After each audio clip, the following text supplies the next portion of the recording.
കൈമ്പ്രം വാഴപ്പള്ളി ശ്രീ രാജരാജേശ്വരി ക്ഷേത്രത്തിൽ മകരപത്ത് മഹോത്സവം ജനുവരി 23-ന് ആഘോഷിക്കുമെന്ന് ഭാരവാഹികൾ വാർത്താസമ്മേളനത്തിൽ അറിയിച്ചു.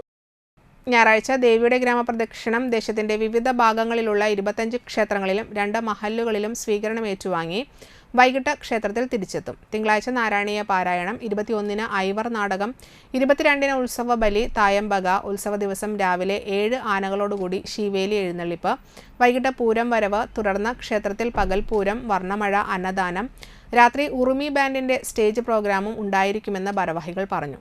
ജനുവരി 24-ന് ആറാട്ടോടുകൂടി ഉത്സവത്തിന് കൊടിയിറങ്ങും. ക്ഷേത്രം president V Unnikrishnan, secretary V R Radhakrishnan, ഭാരവാഹികളായ V K Haridasan, V K Sasidharan, V C Shaji എന്നിവർ വാർത്താ സമ്മേളനത്തിൽ പങ്കെടുത്തു.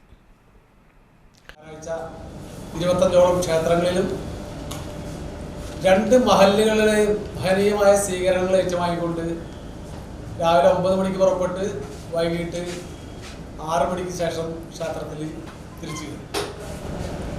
അപ്പോൾ 10,000ങ്ങളുടെ സ്വീകരണമാണ് നമുക്ക് ദേവിക്ക് കിട്ടിക്കൊണ്ടിരിക്കുന്നത്. അതുപോലെ തന്നെ ഉത്സവ ദിവസം 7 ആനകളെ അണിനിരത്തി ഗംഭീരപൂരം നടത്താനുള്ള എല്ലാവിധ അനുമതികളും എല്ലാ കാര്യങ്ങളും സർക്കാരിൻ്റെ കൃത്യമായ അനുമതിയോടുകൂടി തന്നെ നമ്മൾ ചെയ്യാറുണ്ട്.